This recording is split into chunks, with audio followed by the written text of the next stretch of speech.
A continuación, el doctor Manuel Sierra de Luque le va a hablar de la gran experiencia de él dentro de lo que ha sido la Guajira frente a este reto de los negocios internacionales. Con ustedes, el señor Manuel Sierra.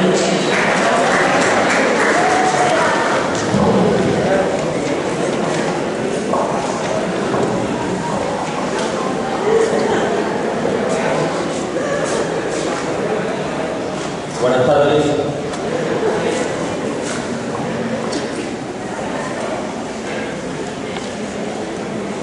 Bueno, primero un saludo a todos. Decirle que particularmente me siento muy honrado de estar compartiendo este día para celebrar el Día del Negociador Internacional. Manuel Sierra de Luque es ingeniero de sistemas y de pronto entre los tres objetivos que se presentan en este evento de celebración del negociador internacional, el objetivo que vamos a cumplir es articular la realidad de la Guajira frente a la globalización e internacionalización. Antes de iniciar, hace precisamente un año, a uno le llamaba mucho la atención, me llamó mucho la atención la emisora Caracol, el periodista Darío Arismendi, le decía el 31 de marzo del año pasado una entrevista al presidente del Cerrejón, el doctor León Teicher, y comentaba, y fíjense ustedes que resaltaba ese hecho a nivel nacional, y de pronto aquí en la Guajira pasó desapercibido, que era, la entrevista se basaba de que por primera vez un buque con 180.000 toneladas de carbón salía de Puerto Bolívar, en el norte de la Guajira, y llegaba a China. Por primera vez un producto, un recurso natural de nuestro departamento, de nuestra Guajira, llegaba al mercado de China. En la entrevista de Darío Arismendi con el presidente del Cerrejón, una de las preguntas era: doctor Teicher, ¿cuánto demora un buque que sale de aquí del norte de la Guajira y llega a China? El doctor Teicher le decía que demoraba 23 días en llevar ese carbón de acá de la Guajira a ese país, el país más grande que tiene el planeta. ¿Y por qué? Porque fíjense ustedes hasta dónde nosotros tenemos que empezar a enlazar la realidad de la Guajira con nuestro mundo internacional. Le comentaba al doctor Teicher de que porque esos buques con esa gran volumen de materia prima no podía pasar por el canal de Panamá, porque en el canal de Panamá únicamente pueden pasar buques que lleven hasta 60.000 toneladas. Y ya este era un buque de 3 veces esa capacidad, de 180.000 toneladas. Y lo estaban presentando precisamente hace un año, 31 de marzo, como un hito en todo el país. Que ya, por primera vez Colombia le estaba entregando carbón a China. Y no podemos decir nosotros Colombia, tenemos que decir por primera vez el carbón de la Guajira estaba llegando a China. Por eso me parece importante este tipo de escenario para que nosotros empecemos a unir nuestra realidad con ese entorno internacional. Nosotros vamos a hacer un ejercicio de la retrospectiva y la prospectiva de la Guajira. En este momento vamos a presentar una serie de observaciones que lo vamos a ver como un reto que vamos a tener nosotros con lo que está sucediendo en la Guajira. Retrospectiva, ahí están las definiciones y lo que significa prospectiva. Vamos a tratar de mirar a la Guajira. Gracias a Dios, Dios nos ha dado una serie de recursos. Nosotros podemos decir que esta es la carrera más pertinente que existe en este momento en el departamento de la Guajira. Estamos exportando carbón, le estamos entregando gas a Venezuela, ¿sí? Nosotros estamos exportando prácticamente, también tenemos el privilegio de exportar sal. En este momento, como lo decía el expositor anterior, estamos construyendo 25.000 hectáreas de distrito de riego y tenemos 28 islas al frente de La Guajira que requieren los productos que se van a cultivar en esas 25.000 hectáreas. La Guajira tiene un reto muy significativo y nosotros tenemos que vivir, que entender esa realidad para ver de qué manera podemos aportar y nos podemos enlazar en esa realidad. Veamos, si nosotros nos devolvemos la siguiente, esa fue la realidad, la retrospectiva. 40 años, nos estamos devolviendo 40 años atrás. La década del 70, la década del 80, la década del 90 y la década del 2000. ¿Qué ha pasado en esos 40 años? En esos 40 años, el gobierno central, las empresas privadas, con casi nula la participación de La Guajira, han construido unos procesos económicos acá para explotar nuestros recursos naturales con la poca participación nuestra. Ustedes lo pueden ver, en la década del 70 nosotros podemos observar que se dio, prácticamente se firmaron casi todos los contratos de exploración de los recursos naturales de La Guajira. En la década del 80 se inició la explotación, en la década de los 90 se incrementó la explotación y ya en la década del 2000 se prorrogó casi todos los contratos. Y hoy nos encontramos en el 2011 hasta una nueva realidad, unos nuevos retos de La Guajira. Rápidamente veamos por décadas. Hecho, la década del 70, podemos enumerar que en el 1970 se hizo la primera concesión del Banco de la República para explotar la sal en Managua. En 1974 se firmó la primera asociación, Texas y Ecopetrol, para explotar el gas que existe en Managua. En 1976, el presidente López Michel firmó la asociación Carbopol Intercol para iniciar la explotación del carbón en el departamento de La Guajira. Y en el 1977 se puede decir que se sacó el primer pies cúbico de gas de los pozos del municipio de Managua. En la década de los 80, ahí podemos decir que se inicia la explotación.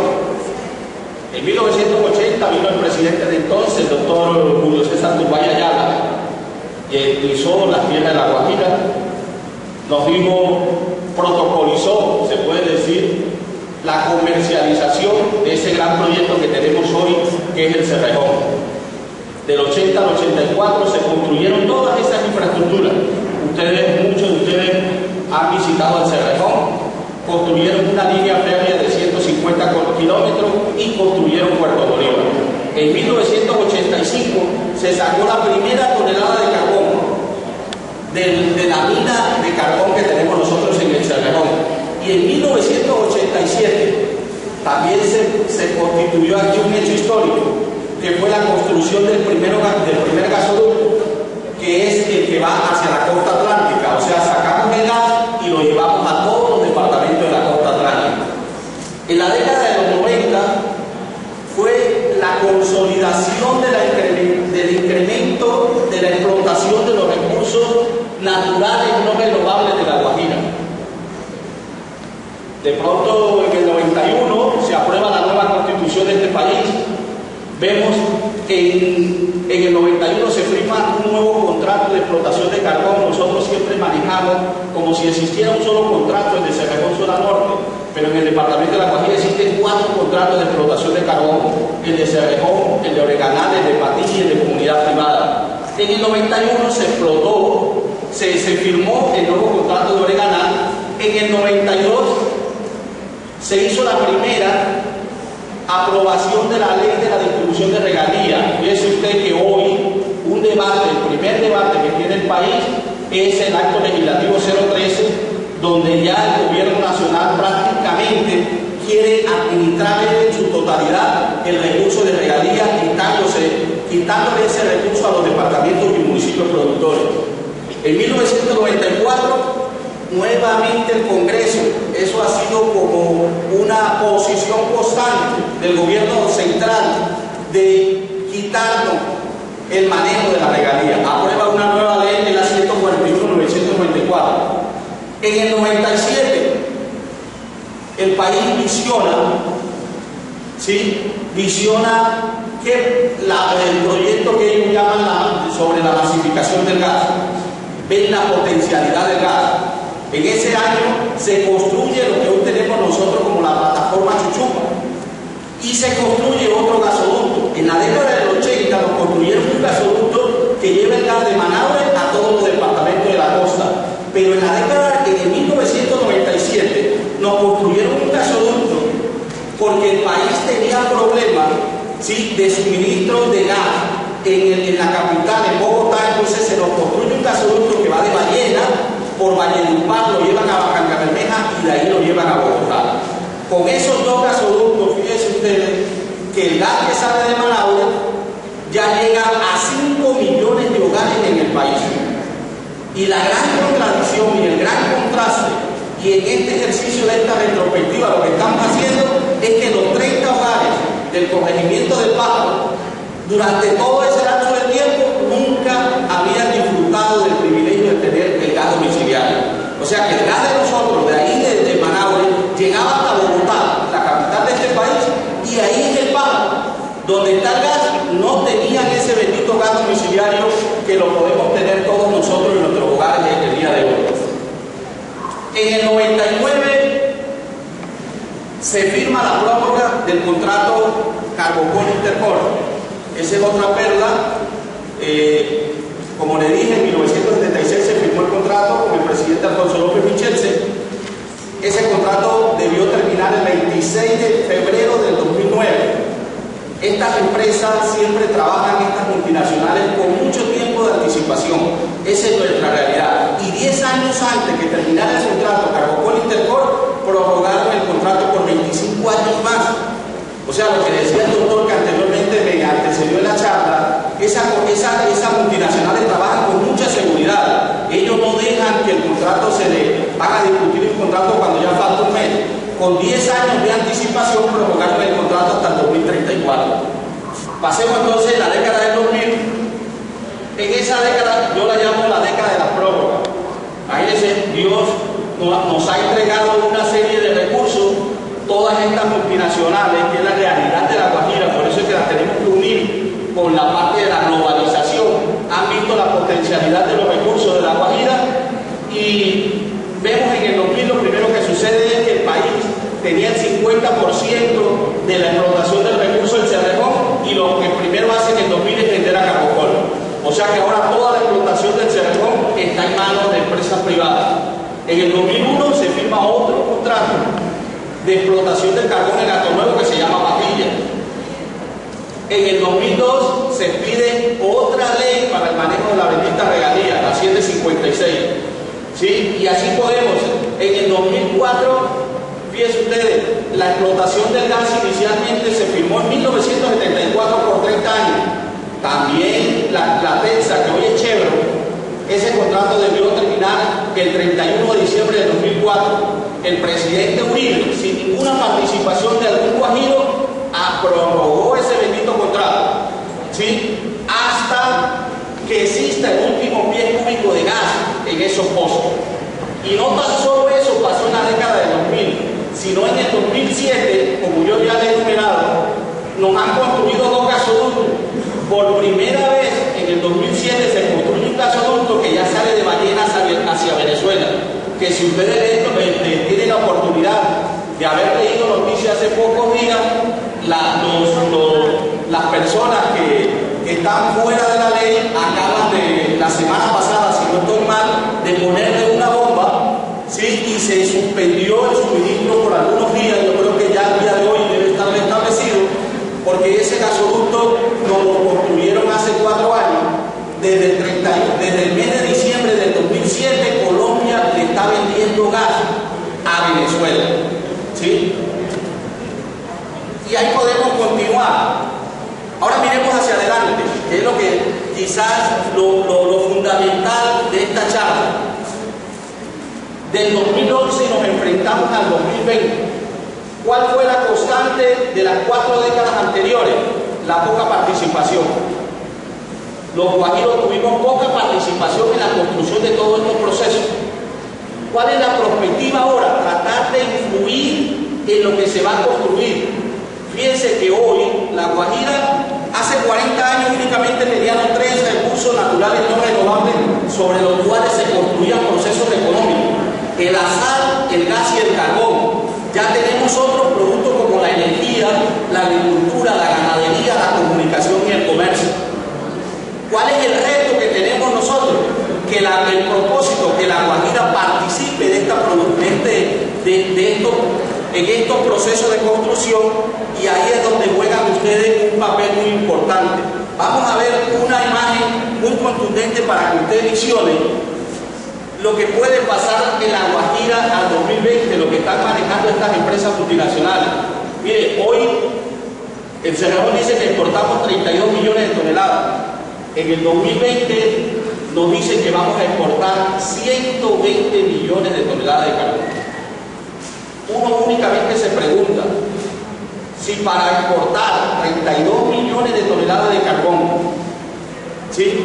Mire todo lo que tenemos nosotros construido, mire la inmensidad del Cerrejón, mire lo que existe en Puerto Bolívar, son 1.482 hectáreas donde está el puerto para sacar el carbón. Tienen una línea férrea de 150 kilómetros para exportar 120 millones de toneladas de carbón. O sea, a La Guajira, como uno dice con unas palabras muy ligeras, la tienen que poner patas arriba. Porque yo solamente pongo un ejemplo. Para sacar una tonelada de carbón tienen que sacar 7 toneladas de arena. Entonces, imagínense, y ya lo están viendo. Ahora hay una nueva empresa que se llama, que es brasilera, MPX, que está llevando al alcalde de Riohacha, estuvo en Brasil, el alcalde de Vicuña, el de San Juan, el de Fonseca, unos concejales, el director de Puerto Guajira, está socializando su proyecto. Ahora lo vamos a ver, el reto que enfrenta La Guajira y sobre todo que enfrentan cada uno de ustedes, porque esas empresas están hablando que en el 2020 vamos a pasar de 32 millones a 120 millones de toneladas, y ese es un solo renglón. En gas hoy, a través de esos 3 gasoductos, del gasoducto que va a la costa atlántica, del gasoducto que va hacia Bogotá y del gasoducto que va para Venezuela, sacamos 700 millones de pies cúbicos de gas.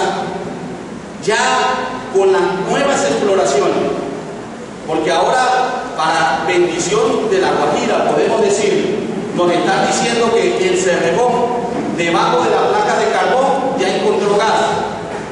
Entonces, que para el 2020 nosotros vamos a sacar, ya estamos sacando 1.500 millones de pies cúbicos de gas, más del doble de lo que se está extrayendo en estos momentos aquí en La Guajira. Sal del municipio de Managua, al día de hoy nosotros estamos sacando 400.000 toneladas de sal. Para el 20 nos están hablando de poder extraer, de poder producir 1 millón de toneladas de sal. Nos están hablando la visión ya de exportar la sal, de crear un proceso, porque lo hemos visto en todos estos 40 años de extraer la sal. Una tonelada de sal se vende en Managua aproximadamente en 60.000 pesos, y las empresas que le adicionan algún valor agregado a esa sal, esa misma tonelada la venden en 600.000 pesos. ¿Sí? Que es la sal que nos llega a nosotros a nuestra casa. Entonces, miren que nosotros estamos haciendo como lo que menos ganamos en ese proceso es La Guajira y los guajiros, de pronto, como decía el amigo, que no hemos visionado correctamente el proceso, de qué manera debemos participar en este proceso. Energía.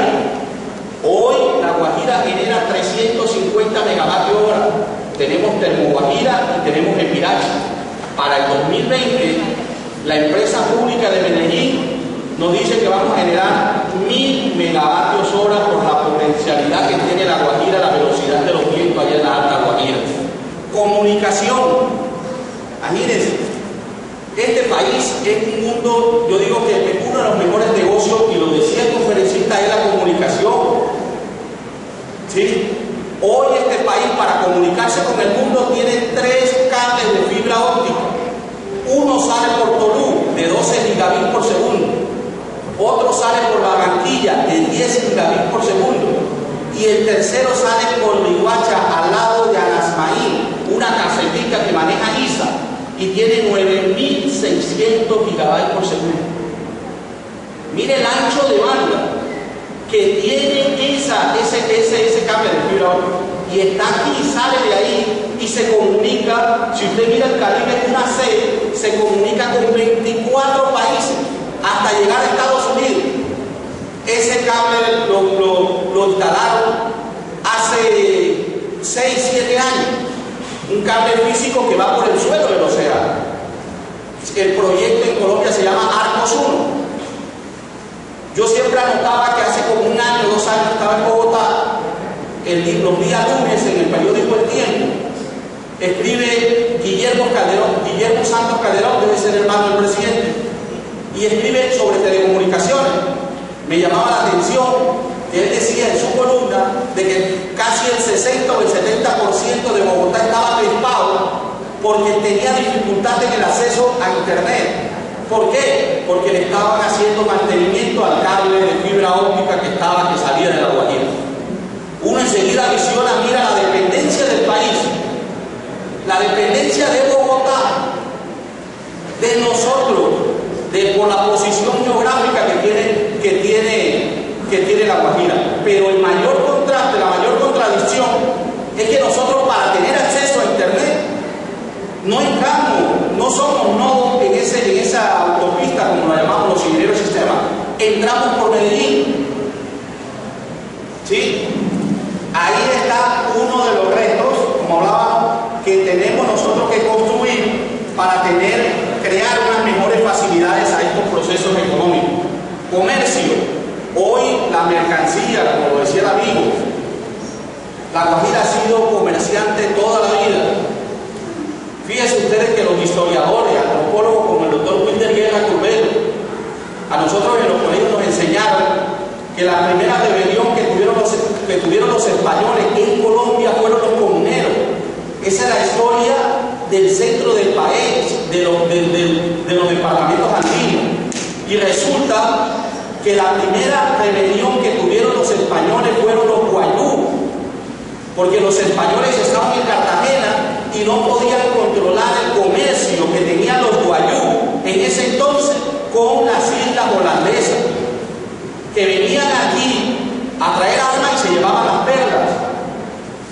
Y ese hecho histórico uno se queda que no es cualquiera, que uno se tropieza en internet, un discurso que dijo el presidente actual de Colombia, el doctor Juan Manuel Santos, el 19 de noviembre en una universidad de Jamaica, resaltando el hecho histórico de que el 2 de mayo de 1769 la primera rebelión fueron los guayú contra los españoles por una actividad natural que tenían nuestros nativos, que era el comercio. Entonces, mire cómo viene como anillo al dedo un programa, la pertenencia de un programa como este aquí en La Guajira, que nosotros hemos tenido comercio de una manera internacional desde antes que llegaron los españoles a este país. Y por eso tenemos tantos problemas con políticas que quieren implementar las personas del centro del país, porque ellos nunca nos entienden y nos quieren aprobar leyes y montar protocolos, no interpretando nuestra verdadera realidad, como es el comercio con las islas y lo que ellos llaman contrabando que manejamos nosotros en La Guajira. Ganadería, el primer mercado de carne, ¿sí?, de ganado en Venezuela. En este momento nosotros tenemos 334.000 cabezas de ganado. Ya en el 2020, Fedegan y todo dice la potencialidad de La Guajira de tener 1 millón de cabezas de ganado. La agricultura, como les decía anteriormente, en este momento nosotros lo vemos cuando vamos hacia Santa Marta. Tenemos 5.000 hectáreas entre banano, palmas africanas, algodón y otros productos, sobre todo el banano. Uno queda impresionado por esa zona, por el peaje. Cómo ya tantas empresas han instalado generando cualquier cantidad de trabajo, y todo ese banano es de exportación, no es para consumo interno del país. Entonces, miren, esa es nuestra realidad. Y con la construcción de los 2 distritos de riego en el sur del país, de La Guajira, el de Ranchería en Fonseca y el de San Juan, vamos a tener 25.000 hectáreas produciendo de todo. Ya uno ve aquí con mucha frecuencia la presencia del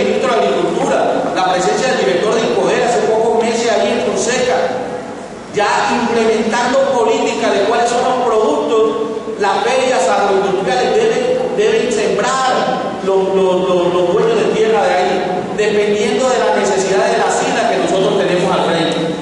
Y por último, el turismo. A nosotros hoy tenemos una ruta de igual Aruba. En el 2020 ya nos están diciendo que vamos a tener ruta a Maracaibo, Aruba, Curazao, a República Dominicana, directamente de nuestro aeropuerto. Entonces, esa es la perspectiva que tiene La Guajira. Esa es nuestra perspectiva, eso es lo que se va a construir, como yo siempre digo, con nuestra participación o sin ella. Como en los últimos 40 años se han construido unos procesos económicos aquí en La Guajira sin la participación de los guajiros. Entonces ese es el reto, sobre todo ustedes que están estudiando este programa. ¿Será que nosotros somos capaces de influir en ese futuro que se va a dar en La Guajira? De participar, de aportar, de dirigir. ¿O será que seamos personas pasivas? Como nos pasó a nosotros, nos ha pasado, nosotros que hemos sido testigos de lo que se ha construido aquí, por ejemplo, con el Cerrejón, con todo, y existe esa frustración de que no hemos participado en esos procesos económicos. Entonces, vamos a ver uno de los retos que tiene La Guajira muy rápidamente. El proyecto MPX, para que lo puedan ver. Ese es el proyecto MPX. ¿Dónde están ellos? ¿Quién ustedes? Ellos están en Cañaveral de San Juan y piensan sacar carbón por Dibuya. Piensan construir otra línea férrea de 150 kilómetros que pase por Papayal, de la vuelta y vaya a Dibuya. Dice que van a invertir más de $2.000 millones para la producción del mineral y sus soluciones lógicas. $2.000 millones son 4 billones de pesos se van a invertir en ello. Y nos están diciendo que más de 20 millones de toneladas al año y van a iniciar la producción en el 2012. Eso nos queda de 10 y 50 años adelante, eso es el año entrante. Eso lo está diciendo el MPX en este momento, la realidad de lo que están construyendo en este momento en La Guajira. Continuemos. ¿Dónde están? ¿Qué han hecho ellos? Dicen que han hecho 100.000 metros perforados en 80.000 hectáreas. ¿Sí? 1.700 millones de toneladas de recursos potenciales identificados ya tienen de carbón. Invirtieron en el 2010 $80 millones y tienen planificado invertir en el 2011 $145 millones. Estamos hablando de casi 290.000 millones de pesos para este año de lo que ellos están construyendo ahí en esa mina en San Juan y el Papayal que tiene la otra. Continuemos. La fase 2, esa es más o menos el campamento, ¿sí?, donde ellos tienen programado la explotación, ¿sí? Miren, eso es otra tecnología. El Cerrejón no tiene, a nosotros nos ha mostrado que la explotación del Cerrejón es a cielo abierto. La explotación de MPX iba a ser subterránea. Van a construir imagínense ese túnel, mira el vehículo, 1.000 metros bajo tierra. Va a ser otra tecnología que van a montar en Cañaveral de San Juan. Miren la inmensidad del túnel, eso parece un túnel, eso no van a ser los socavones que nos están acostumbrados nosotros ver en las películas. Eso es una autopista y después van a querer una banda transportadora que cómo van a sacar el carbón desde 1.000 metros de profundidad. Toda una tecnología que van a construir. Ese es todavía el túnel, ¿sí? Dice que esa mina va a producir 15 millones de toneladas al año. ¿Cómo van a hacer el transporte? Nos están diciendo que la fase 1 va a ser por tractomula, de 35 a 50 millones de toneladas hasta el 2014. Y nos están diciendo que en la fase 2 va a ser un ferrocarril que van a empezar a operarlo desde el 2015. El muelle, el puerto va a ser en Dibuya. Ese puerto va a tener 2 kilómetros 800 metros, imagínense, desde la orilla del mar. Va a ser con algo, una banda encapsulada para llenar el buque desde la orilla. El muelle va a tener 2.8 kilómetros y el calado allá va a ser de 15 metros.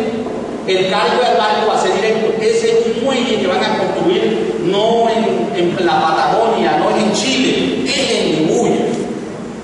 Nosotros hemos pasado por ahí, donde vemos al lado donde está Puerto Brisa, cuando vamos a Mingueo. Sí. Los empleos, el reto, que yo siempre he dicho que una de las frustraciones que nos tiene que servir de algo de lo que ha pasado en Cerrejón. Ellos que nos dicen, mire, el total de empleo en la etapa de construcción son 2.650 empleos van a generar. En la fase 1, 1.100 empleos y en la fase 2, 500. Estamos hablando casi de 3.000 empleos se van a generar aquí en La Guajira. De todo tipo de empleo. Es un gran reto que tenemos nosotros de poder influir y de poder incidir eso, para que no nos pase como los procesos Cerrejón o Chevron, donde vemos cantidad de gente que están en su derecho, llegar a La Guajira, a ocupar esos puestos que de pronto debe estar en alguno de ustedes o uno, ¿sí? Porque nosotros no hemos podido participar o le dimos la espalda en su momento a esos procesos aquí en La Guajira. Entonces, ese es el reto de la perspectiva que yo les quería plantear a ustedes hoy. ¿Cómo influimos nosotros en ese futuro? Yo puse dos estrategias. Y la primera es formándonos nosotros. ¿Sí? Es la primera debilidad que tenemos y la vamos a ver formando al ciudadano, formando a través de este programa de negocios internacionales. Cuando una empresa de esta necesita, yo le decir una persona que vaya a cualquier parte del mundo a negociar una tonelada de carbón, a saber negociar, que nosotros podamos decir que tenemos elementos, que tienen la capacidad de la Universidad de La Guajira, que puede ejecutar ese tipo de tareas. Y así en cualquier labor, que no nos digan como siempre nos dicen, no, es que para ser usted empleado del Cerrejón necesita conocer otra lengua, yo no sé si no el español, y ya enseguida nos sacan de taquilla. Y con eso justifican traer cualquier cantidad de personal de fuera. Es un reto que tenemos, formarnos. Es la gran debilidad que tenemos que aceptar y reconocerla y buscar la estrategia de cómo vamos a solucionar eso. Y la segunda es preparar a La Guajira. Yo le decía el lunes que dictaba una conferencia, me hace acordar que tenemos que preparar a La Guajira. ¿Por qué? Porque no podemos aceptar. Otra vez el centro de operaciones de esa empresa brasileña nos están diciendo que va a ser Valledupar. No están pensando ubicarnos en Riohacha. Y otra vez con el mismo sistema, con los mismos argumentos, de que porque en Riohacha tenemos problemas de servicio, que por Riohacha no tenemos hoteles de 5 estrellas, que en Riohacha no tenemos, nos enumeran una serie de debilidades. Pero nosotros no podemos aceptar eso. Si ellos quieren que Riohacha tuviera todas las condiciones, de pronto aquí en Riohacha también tendríamos la gente que tenía dinero para explotar esos recursos, si no los no se necesitaría de ellos. Entonces tenemos que mejorar nuestra interlocución con ellos y no ser pasivos, porque ahí está el futuro de nosotros. ¿Sí? Si nosotros permitimos que ese centro de operaciones se lo lleve a Valledupar, perdemos el año. Cada requerimiento que tenga esas grandes empresas lo va a suplir Valledupar, lo va a suplir el personal de Valledupar. Nosotros vamos a llegar en cola. A nosotros nos va a quedar siempre como la afectación, el carbón, los problemas ambientales, las enfermedades y todo. Entonces, ¿cómo vemos? ¿Cómo nos preparamos? Que esa es nuestra realidad. Uno se queda sorprendido, por ejemplo, cuando uno mira a Estados Unidos, de cada 100 jóvenes que están en una edad para recibir educación superior, 82.9 tienen acceso a la educación superior. Por razón, es la primera potencia de este mundo. Están formados, están preparados, le han dado valor al conocimiento. ¿Sí? España, el 70.6% de todos sus jóvenes comprendidos entre 17 y 25 años tienen acceso, se están formando a la educación superior. El primer país de Sudamérica es Chile, tiene 52.1. Colombia tiene 34.5, pero La Guajira, según el DANE, tenemos el 9%. O sea, de cada 100 jóvenes que deben estar estudiando, 9 tienen acceso únicamente a la formación de educación superior. El año pasado, de todos los colegios de La Guajira salieron 10.000 bachilleres. 10.000 bachilleres. ¿Cuántos ingresaron a la Universidad de La Guajira? Que es el centro mayor del sector para la educación de formación superior. 1.300. ¿Cuánto están pagando por Riohacha y por los otros municipios? 8.700 jóvenes. ¿Haciendo qué? Por eso que tenemos muchos problemas sociales, el monopacismo. ¿Qué hacen esos jóvenes si no se preparan? Y si no nos preparamos, lo vemos, todos esos puestos que se van a generar en La Guajira, en todas esas potencialidades que tenemos, ¿sí? No vamos a llegar nosotros. Entonces es el primer reto, es el primer valor, y por eso reitero las palabras iniciales. Este es un programa, el Negociador Internacional, muy pertinente, porque casi todos los productos de nuestra realidad en La Guajira se comercializan internacionalmente. Yo no sé de negocio internacional, soy ingeniero de sistemas, pero es nuestra realidad. Como se lo enumeraba, el carbón, el gas, la sal, la agricultura, la carne, que es el primer mercado de Venezuela, las comunicaciones. Imagínense, La Guajira es la que permite que el país esté interconectado con todos los países del Caribe. Y veamos el segundo reto, lo que yo llamo preparar a La Guajira. Hay una serie de preparar a La Guajira en vía, preparar a La Guajira en los primeros los sistemas, lo que nos exigen la multinacional, el sistema de saneamiento básico, ¿sí? Preparar La Guajira en una autopista de información. Hace pocos meses yo me sorprendía y me llamaba mucho la atención el Atlántico, que tiene una visión, ellos tienen un proyecto bien claro de esa bendita región Caribe, y se están preparando para eso. Y el gobernador Verano estaba inaugurando que todos los municipios del Atlántico tenían una autopista de información. Estaban interconectados con cables de fibra óptica para tener acceso, tenían la infraestructura para tener acceso directo al mundo, al planeta. ¿Sí? Entonces eso es lo que nosotros llamamos preparar a La Guajira, crear las condiciones para que nosotros seamos los mayores beneficiados de estos procesos que, vuelvo y les repito, van a construirse con la participación de nosotros o sin nosotros, porque las multinacionales son así. Ellos, la más que les interesa es sacar productos que van a exportar, ¿sí?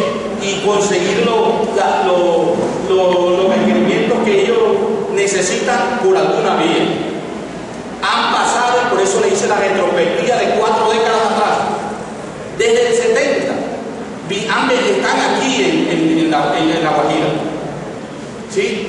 Y sus requerimientos lo han conseguido por cualquier vía. Hoy, ¿sí? Hoy tenemos nosotros, ustedes, que están en esta época de formarse, tener ese propósito de poder participar. Es nuestro reto, y sobre todo un programa tan pertinente y tan necesario en nuestra realidad de La Guajira. Entonces le dejo esa inquietud ahí y le agradezco los minutos y la invitación